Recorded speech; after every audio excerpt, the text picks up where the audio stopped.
ছোট্ট একটি হাঁসের বাচ্চা ঠান্ডাতে কাঁপছিল।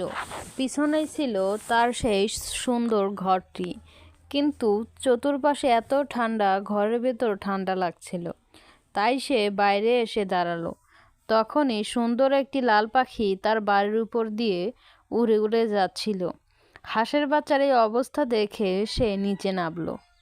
তখন হাঁসটিকে জিজ্ঞাসা করলো, কি হলো হাঁস ভাই, তুমি এরকম ঠান্ডাতে কাঁপছো কেন? তুমি তো ঘরে গিয়ে থাকতে পারো, এখন তো তুষার পড়ছে উপর থেকে। তখন হাঁসটি বলল, আমার ঘরের ভিতরে অনেক ঠান্ডা, কারণ আমার কোনো শীতের কোনো কম্বল বা কাঁথা নেই যা আমি ব্যবহার করতে পারি এই শীত থেকে বাঁচার জন্য। তখন একটু পরে লাল পাখিটি একটি সুন্দর লাল রঙের কাঁথা এনে দিল সেই হাঁসের বাচ্চাটিকে, আর বলল, এটি নিয়ে তুমি ব্যবহার করতে পারবে, শীতের হাত থেকে রক্ষা পাবে। এরকম আরও ভিডিও পেতে চাইলে একটি সাবস্ক্রাইব করুন।